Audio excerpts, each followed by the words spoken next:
मालपुर गांव की मिट्टी में सौंधी खुशबू कम और पुराने झगड़ों की कड़वाहट ज्यादा गुनी हुई थी। इस गांव के बीचों बीच एक विशाल उपजाऊ जमीन का एक टुकड़ा था, जिसे गांव वाले बंजर तो नहीं पर शापित मानने लगे थे।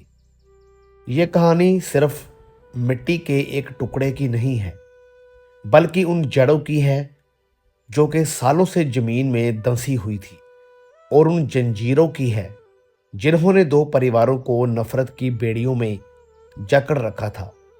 30 साल का लंबा समय बीत चुका था, पर इस जमीन के लिए लगी आग आज भी ठंडी नहीं हुई थी।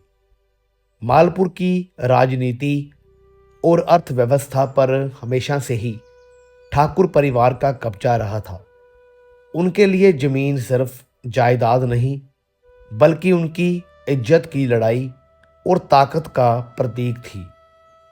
ठाकुर साहब का मानना था कि गांव की हर चीज पर उनका पहला हक है। उनके पास पैसा था, गुंडे थे और प्रशासनिक रसूख भी। उन्होंने इस विवादित जमीन को हथियाने के लिए साम दाम दंड भेद हर पैंतरा आजमाया था। गांव का हर शख्स जानता था कि ठाकुरों से टकराने का मतलब है अपनी तबाही को दावत देना। इसलिए कोई भी उनके खिलाफ गवाही देने की हिम्मत नहीं करता था। ठाकुरों के इस विशाल साम्राज्य के सामने खड़ी थी कमला देवी, एक ऐसी विधवा औरत जिसकी कमर वक्त की मार और दुखों के बोझ से झुक तो गई थी, पर टूटी नहीं थी। कमला देवी के पास ना तो पैसे थे और ना ही ताकत। उसके पास बस दो चीजें थी: पुराने पीले पड़ चुके कागज जो उस जमीन पर उसके हक की गवाही देते थे, जो उसे अपनी हार स्वीकार करने से रोकती थी। कमला के पति रमेश की मौत इसी जमीन के विवाद के दौरान रहस्यमय हालातों में हुई थी। कहने को तो वह एक हादसा था, पर मालपुर का बच्चा बच्चा जानता था कि रमेश की जान उस जमीन की भेंट चढ़ गई थी। रमेश की मौत के बाद कमला देवी बिल्कुल अकेली पड़ गई, लेकिन उसने जमीन नहीं छोड़ी, क्योंकि वह जमीन उसके पति की आखिरी निशानी और उसके आत्मसम्मान का हिस्सा थी। सालों तक जुल्म सहने के बाद अब कमला देवी की ढाल बनकर उभरी थी उसकी बेटी गौरी। गौरी वह चिंगारी थी जो अब मशाल बन चुकी थी। जब रमेश की मौत हुई थी तब गौरी बहुत छोटी थी, पर उसकी आंखों ने अपनी मां को तड़पते और ठाकुरों को हंसते हुए देखा था। वही गुस्सा उसके भीतर एक संकल्प बन गया था। गौरी ने शहर जाकर कानून की पढ़ाई की। उसने अपनी रातों की नींद और दिन का चैन सिर्फ इसलिए त्यागा ताकि वह उस कानून को समझ सके जिसके दम पर ठाकुर साहब सबको डराते थे। जब वह अपनी डिग्री लेकर गांव लौटी तो उसकी आंखों में दो भावनाएं साफ झलकती थी: अपनी मां के सालों के आंसुओं का दर्द और अपने पिता के हथियारों को कानून के शिकंजे में लाने का गुस्सा। वह जमीन 30 साल से खाली पड़ी थी। कानूनन उस पर स्टे लगा हुआ था, इसलिए ना तो ठाकुर वहां अपनी हवेली बनवा पा रहे थे और ना ही कमला देवी वहां खेती कर पा रही थी। वह जमीन सबकी थी क्योंकि कागजों की जंग जारी थी, पर किसी की नहीं थी क्योंकि उसका उपयोग कोई भी नहीं कर पा रहा था। वह जमीन मानो गांव के बीचों बीच एक घाव की तरह थी, जो हर रोज दोनों परिवारों को उनकी पुरानी दुश्मनी की याद दिलाती थी। जब ठाकुर साहब का बेटा अर्जुन अपनी शहर की पढ़ाई पूरी करके वापस मालपुर गांव लौटा तो पूरे इलाके में एक अलग ही आहट थी, क्योंकि अर्जुन अपने पिता के उस दबदबे और अहंकार से कोसों दूर एक बेहद सरल और सुलझा हुआ इंसान था, जिसे जमीन जायदाद के झगड़ों में कोई भी दिलचस्पी नहीं थी, बल्कि वह तो अपने पारिवारिक नाम के साथ जुड़ी हुई नफरत की जंजीरों को तोड़कर एक नई पहचान बनाना चाहता था।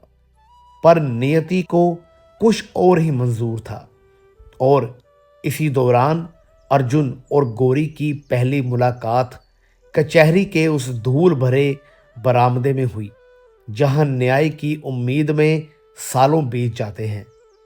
उस दिन गौरी हाथ में कानून की किताबें और अपने पिता की मौत के इंसाफ की आग दिल में लिए हुए खड़ी थी, और जैसे ही उसकी नज़र अर्जुन पर पड़ी, उसकी आंखों में बरसों का जमा हुआ गुस्सा और ठाकुर परिवार के प्रति गहरी नफरत साफ दिखाई दे रही थी। क्योंकि उसके लिए अर्जुन सिर्फ एक इंसान नहीं, बल्कि उस जुल्म का चेहरा था जिसने उसकी मां की मुस्कान छीन ली थी। लेकिन दूसरी तरफ जब अर्जुन ने पहली बार गौरी को देखा, तो वह उसकी खूबसूरती से नहीं, बल्कि उसके चेहरे पर मौजूद उस गजब के आत्मविश्वास और चट्टान जैसी हिम्मत को देखकर दंग रह गया। उसने आज तक किसी को अपने पिता के रसूख के सामने इतनी निडरता से खड़ा नहीं देखा था, और उस एक पल के लिए जैसे वक्त थम गया हो, जहां आसपास के वकीलों का शोर और मुकद्दमों की फाइलें धुंधली पड़ गई, और दोनों के बीच एक अनकहा सा मौन छा गया, जिसे ना तो नफरत पूरी तरह से बयां कर पा रही थी और ना ही कोई नया एहसास। पर उस मुलाकात ने दोनों के अंतर्मन में एक ऐसी हलचल पैदा कर दी थी, जिसने कि जमीन की उस पुरानी जंग को अब एक बेहद पेचीदा और जज्बाती मोड़ पर लाकर खड़ा कर दिया था, जहां एक तरफ पारिवारिक दुश्मनी की गहरी खाई थी, और दूसरी तरफ दो रूहों के बीच पनपता हुआ वह अनजाना सा खिंचाव, जिसने भविष्य की पूरी कहानी बदलने की बुनियाद रख दी थी। मालपुर गांव की उस रात में सन्नाटा तो था, पर शांति नहीं थी। आसमान में काले बादलों का डेरा था, जो शायद आने वाले तूफान का संकेत दे रहे थे। गौरी अपने कमरे में बैठी पुराने मुकद्दमों की फाइलें, पीले पड़ चुके गवाहों के बयानों और धूल भरे हुए नक्शों में खोई हुई थी। उसके सामने मेज पर रखी लालटेन की लो रह रहकर फड़फड़ा रही थी, जैसे गौरी का मन वह हर उस कानूनी दांव पेच को समझ लेना चाहती थी, जिससे ठाकुर परिवार को अदालत में पछाड़ा जा सके। उसे लग रहा था कि वह जीत के बहुत करीब है, क्योंकि उसके पास कानून की डिग्री थी और सच का साथ था। लेकिन बगल के कमरे में कमला देवी की हालत कुछ और ही थी। वह अपनी फटी हुई चादर को सीने से लगाए अंधेरे में दीवार को ताक रही थी। उसके कानों में बरसों पुरानी हंसी और वादे गूंज रहे थे। वह राज जिसे उसने 30 साल तक अपने सीने के सबसे गहरे कोने में दफन कर रखा था, अब बाहर निकलने के लिए छटपटा रहा था। उसे डर था कि अगर ये सच सामने आया तो गौरी की बरसों की मेहनत और उसका गुस्सा दोनों ही बिखर जाएंगे। विश्वास और दोस्ती का वह दौर जब गौरी कागजों में उलझी हुई अपनी मां के पास आई, तो उसने देखा कि कमला देवी की आंखों में आंसू थे, पर ये आंसू दुख के नहीं, बल्कि एक भारी बोझ के थे। कमला ने कांपते हुए हाथों से गौरी को अपने पास बिठाया और वह सच बताना शुरू किया, जिसने गौरी के पैरों तले की जमीन खिसका दी। कमला देवी ने बताया कि एक दौर वह भी था जब मालपुर गांव में ठाकुर परिवार और गौरी के पिता की दोस्ती की मिसालें दी जाती थी। वे सिर्फ पड़ोसी नहीं, बल्कि भाइयों जैसे थे। उस समय ठाकुर साहब के पिता और रमेश ने मिलकर एक सपना देखा था, गांव के विकास का और उस उपजाऊ जमीन पर मिलकर काम करने का। कमला देवी ने अपनी बेटी से कहा, जिसे तू आज जंग का मैदान समझ रही है, वो कभी दो दोस्तों के भरोसे की जमीन थी। वो जमीन ठाकुर के बाप और तेरे पिता ने अपनी जमा पूंजी से खरीदी थी। उस कागज पर दोनों के दस्तखत इसीलिए थे क्योंकि वे एक दूसरे पर खुद से भी ज्यादा यकीन करते थे। गौरी ये सुनकर दंग रह गई। उसे हमेशा यही बताया गया था कि ठाकुरों ने उनकी जमीन पर कब्जा किया है, लेकिन ये हकीकत कि वे कभी एक साथ थे उसकी पूरी कानूनी दलील को कमजोर कर रही थी। कमला देवी ने आगे बताया कि कैसे धीरे धीरे ठाकुर साहब के मन में लालच ने घर कर लिया। जब रमेश ने जमीन के बंटवारे की बात की तो ठाकुर को लगा कि वह अपनी सत्ता का एक हिस्सा खो रहा है, तो दोस्ती की जगह दुश्मनी ने ले ली और उन साझा दस्तखतों वाले कागजों को ठाकुर ने अपने हक का हथियार बना लिया। रमेश की मौत के बाद उन कागजों का मतलब ही बदल गया। ठाकुर ने साबित कर दिया कि रमेश सिर्फ एक कामदार था, मालिक नहीं। जैसे ही कमला देवी ने वह आखिरी बात कही, गौरी के हाथों से मुकदमों की फाइलें नीचे गिर गई, कागज फर्श पर बिखर गए, ठीक उसी तरह जैसे उसकी अब तक की समझ बिखर रही थी। अब यह साबित करना मुश्किल था कि रमेश का हिस्सा कितना था, क्योंकि दस्तखत असली थे और मंशा को साबित करना नामुमकिन। गौरी, जिसे काला और सफ़ेद की लड़ाई समझ रही थी, वह अब धुंधली हो चुकी थी। उसे समझ आया कि ठाकुर साहब सिर्फ एक अपराधी नहीं थे, बल्कि वे एक ऐसे इंसान भी थे जिसने कि अपने पिता की दोस्ती को धोखा दिया था। अब उसे समझ आया कि कचहरी में अर्जुन की आंखों में वह अपराध बोध क्यों था, क्यों अर्जुन भी इस पुराने राज को जानता था। जमीन अब मिट्टी का ढेर नहीं रही थी, वह विश्वासघात का एक जीवित स्मारक बन चुकी थी। गौरी को अब एहसास हुआ कि वह सिर्फ एक केस नहीं लड़ रही, बल्कि उसे उन जंजीरों को भी काटना है जो धोखे और लालच से बुनी गई थी। रात बीत रही थी, पर गौरी की आंखों से नींद गायब थी। उसके दिमाग में बस एक ही सवाल घूम रहा था, क्या सच वाकई आजाद करता है, या वह और भी गहरी कड़ियों में जकड़ देता है। उस सच्चाई को जानने के बाद गौरी के मन में उठ रहे तूफानों के बीच एक दोपहर, जब सूरज की तपश मालपुर गांव की पगडंडियों पर अपना कहर बरपा रही थी, तब अर्जुन बिना किसी ताम झाम के अकेले ही गौरी के घर की ओर निकल पड़ा, क्योंकि उसके दिल में अपने पिता के किए गए अन्यायों का बोझ इतना भारी हो चला था कि उसे अब खामोश रहना नामुमकिन सा लग रहा था। और जब वह गांव के शोर पर स्थित उस पुराने और विशाल बरगद के पेड़ के नीचे पहुंचा, जहां गौरी अक्सर एकांत में बैठकर अपनी कानूनी फाइलों को सुलझाया करती थी, तो वहां का माहौल अचानक से ही संजीदा हो गया।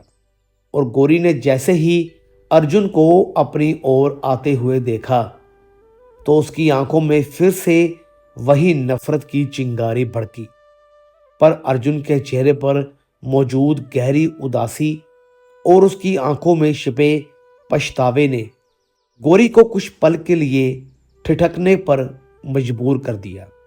और जब अर्जुन ने अपनी बात शुरू की, तो उसके शब्दों में कोई भी अहंकार नहीं था, बल्कि एक ऐसी ईमानदारी थी जो पत्थर को भी पिघला दे। उसने गौरी से साफ कहा, कि वह यहाँ जमीन की भीख मांगने या कोई सौदा करने नहीं आया है, बल्कि वह यह स्वीकार करने आया है कि उसके परिवार ने जो कुछ भी किया वह न केवल गलत था, बल्कि एक गहरे विश्वासघात की नींव पर टिका था। और अर्जुन की इस बेबाकी ने गौरी के उस सख्त कवच को भी तोड़ दिया जिसे उसने बरसों से अपने सीने पर सजा रखा था। उस पुराने बरगद की छांव में बैठकर दोनों के बीच पहली बार वह दीवार गिरी जो समाज और खानदान ने खड़ी की थी। अर्जुन ने बताया कि कैसे वे अपने पिता की आंखों में उस जमीन के लिए वह लालच देखता है जिसने उसकी रातों की नींद छीन ली है। और गौरी ने भी अपनी आंखों में आए उन आंसुओं को नहीं रोका जो बरसों से इंसाफ के इंतजार में सूख चुके थे। उस दिन गौरी को एहसास हुआ कि दोष उस खून का नहीं है जो अर्जुन की रगों में दौड़ रहा है, बल्कि दोष उस सोच का है जिसे अर्जुन खुद बदलना चाहता है। और धीरे धीरे उनकी वह बातचीत एक ऐसे अनकहे रिश्ते में बदलने लगी जहां शब्द कम थे और एक दूसरे की पीड़ा को समझने का एहसास कहीं ज्यादा गहरा था। उन दोनों के बीच पनप रहा यह खिंचाव किसी आम प्रेम कहानी जैसा नहीं था, बल्कि ये दो टूटे हुए परिवारों के बीच पुल बनने की एक कोशिश थी जिसने गौरी के मन में एक नया द्वंद्व पैदा कर दिया था कि वह जिस इंसान के खानदान को अपनी बर्बादी का जिम्मेदार मानती आई है, आज वही इंसान उसकी रूह के सबसे करीब खड़ा होकर उसे मरहम लगा रहा है। और उस दोपहर के बाद मालपुर की हवाओं में एक ऐसी खुशबू घुल गई जिसने ये संकेत दे दिया था कि अब ये लड़ाई सिर्फ कोर्ट कचहरी के कागजों तक ही सीमित नहीं रहेगी, बल्कि ये दो दिलों के उस सफर की शुरुआत थी जो शायद आने वाले कल में नफरत की हर जंजीर को तोड़ने की ताकत रखता था। जब मालपुर की तपती दोपहर में उस पुराने बरगद के पेड़ के नीचे अर्जुन और गौरी के बीच पनपती हुई इस नई खामोश दोस्ती की खबर ठाकुर साहब के वफादार मंगल सिंह ने कानों तक पहुंची तो जैसे पूरे गांव की हवा ही जहरीली हो गई, क्योंकि ठाकुर साहब के लिए उनकी जमीन और उनकी आन शान से बढ़कर दुनिया में कुछ भी नहीं था। और जब मंगल ने दबे पांव हवेली के उस विशाल दालान में कदम रखा जहां ठाकुर साहब अपनी पुश्तैनी कुर्सी पर बैठे हुक्का पी रहे थे, तब उसने बड़े ही शातिर अंदाज में ये जहर उगल दिया कि उनका अपना खून यानी कि अर्जुन अब उस दुश्मन विधवा की बेटी के साथ साठ गांठ कर रहा है जो बरसों से उनकी सत्ता को कचहरी में चुनौती दे रही है। ये सुनते ही ठाकुर साहब के हाथ में पकड़ा हुआ हुक्के का सिरा वही थम गया और उनकी आंखों में वह खौफनाक सुर्खी उतर आई जिसने एक दौर में पूरे मालपुर गांव को थर्रा कर रख दिया था। उन्होंने उसी वक्त दहाड़ते हुए अर्जुन को हवेली के मुख्य आंगन में तलब किया जहां दीवारों पर लटकी हुई पुरानी तलवारें और उनके पूर्वजों की तस्वीरें जैसे आज भी उसी सामंती घमंड की गवाही दे रही थी। जब अर्जुन शांत कदमों से अपने पिता के सामने आकर खड़ा हुआ तो ठाकुर साहब ने गरजते हुए उसे सवाल किया कि क्या उसे अपने खानदान की मर्यादा और उस खून की जरा भी परवाह नहीं है जिसने हमेशा इस गांव पर राज किया है। उन्होंने अर्जुन को याद दिलाया कि वह जमीन महज मिट्टी का एक टुकड़ा नहीं बल्कि उनके पूर्वजों की जीत का प्रतीक है और उस लड़की से मेल जोल बढ़ाना उनके सीने पर नमक छिड़कने जैसा है। पर उस दिन अर्जुन के भीतर का इंसान जाग चुका था। उसने पहली बार अपने पिता की उन पथराई और लालची आंखों में आंखें डालकर बड़ी ही निर्भीकता से कहा कि जो जमीन धोखे की बुनियाद पर खड़ी हो वह कभी बरकत नहीं दे सकती, और जिस विरासत को संभालने के लिए अपनों का खून बहाना पड़े या किसी बेसहारा का हक मारना पड़े, वैसी विरासत उसे बोझ लगती है। अर्जुन के इन शब्दों ने ठाकुर साहब के अहंकार की उस दीवार को हिलाकर रख दिया जिसे उन्होंने 30 साल से सींचा था। गुस्से के मारे ठाकुर साहब का हाथ हवा में लहराया, पर जब उन्होंने देखा कि अर्जुन की आंखों में मौत का या अपनी सुख सुविधाओं के छिन जाने का रत्ती भर भी खौफ नहीं है, तो उनका हाथ बीच में ही ठिठक गया, क्योंकि उन्हें पहली बार महसूस हुआ कि उन्होंने जिस बेटे को अपना उत्तराधिकारी समझा था वह अब उनके हाथ से निकलकर उस सच्चाई की राह पर चल पड़ा है जहां उनके जुल्मों की कोई जगह नहीं थी। उस रात हवेली के उस आलीशान कमरे में बाप और बेटे के बीच का वह अटूट रिश्ता कांच की तरह तड़क कर बिखर गया, और ठाकुर साहब ने उसी वक्त यह खौफनाक फैसला कर लिया कि अगर उनका बेटा उनके रास्ते का रोड़ा बनेगा तो वह उसे भी रास्ते से हटाने में गुरेज नहीं करेंगे। जबकि दूसरी तरफ अर्जुन ने उस रात बिना कुछ कहे अपनी कुछ ज़रूरत की चीज़ें समेटी और उस हवेली की दहलीज को हमेशा के लिए पार कर लिया, क्योंकि उसे समझ आ गया था कि जंजीरें चाहे सोने की हो क्यों ना हो, वे अंत में इंसान की रूह को गुलाम ही बनाती हैं। और उस रात पूरे गांव ने महसूस किया कि अब यह जंग महज दो परिवारों की नहीं, बल्कि पुरानी सड़ी गली परंपराओं और नई सोच के उस टकराव की है, जिसका अंजाम बहुत ही कड़वा होने वाला था। अदालत के उस पुराने कमरे में चारों तरफ बहुत भीड़ थी, और सबकी नज़रें सिर्फ गौरी और ठाकुर साहब के चेहरे पर टिकी हुई थी, क्योंकि आज इस 30 साल पुराने झगड़े का आखिरी फैसला होने वाला था। और गौरी के हाथ कांप रहे थे, पर उसका दिल गवाही दे रहा था कि जीत सच की ही होगी। तभी ठाकुर साहब के वकील ने एक बहुत पुराना और पीला पड़ चुका कागज जज के सामने रखा और दावा किया कि यह कागज रमेश यानी कि गौरी के पिता ने खुद मरते वक्त लिखा था, जिससे उन्होंने अपनी सारी जमीन ठाकुर साहब के नाम कर दी थी। ये देखते ही पूरी अदालत में शोर मच गया और गौरी के पैरों तले जमीन खिसक गई, क्योंकि उसे पता था कि वह कागज पूरी तरह से नकली और झूठा है, पर उसके पास इसे साबित करने का कोई भी रास्ता नहीं था। तभी अचानक अदालत का बड़ा सा दरवाज़ा खुला और अर्जुन तेजी से अंदर आया, जिसे देखकर ठाकुर साहब के चेहरे पर एक मुस्कान आ गई, क्योंकि उन्हें लगा कि उनका बेटा अब घर वापस आ गया है और वह उनके हक में कुछ कहेगा। पर जैसे ही अर्जुन ने कटघरे में खड़े होकर गीता पर हाथ रखा और जज की आंखों में आंखें डालकर बोला कि मेरे पिता ने जो कागज़ अभी पेश किया है वह पूरी तरह से फर्जी है, और मैंने खुद अपनी आंखों से उन्हें रात के अंधेरे में एक मोहर बनाने वाले के साथ बैठकर यह साजिश रचते हुए देखा था।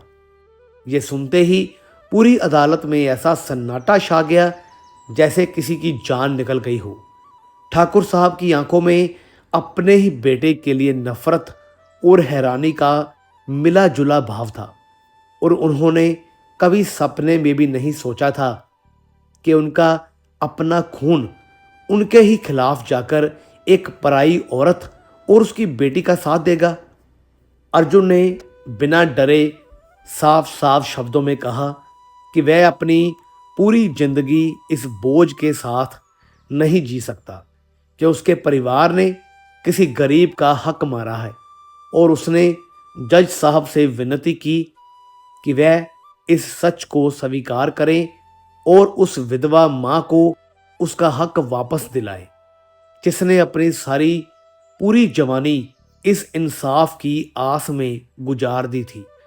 उस दिन अदालत के उस बंद कमरे में कानून की किताबों से बढ़कर एक बेटे की ईमानदारी की जीत हुई, और ठाकुर साहब का वह घमंड मिट्टी में मिल गया जिसे उन्होंने बरसों से पाल रखा था।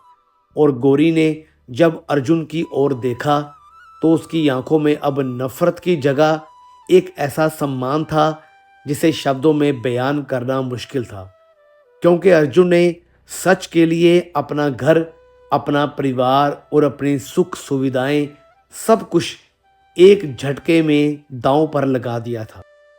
और उस दिन मालपुर गांव के इतिहास में पहली बार किसी ने जमीन से बढ़कर जमीर को चुना था।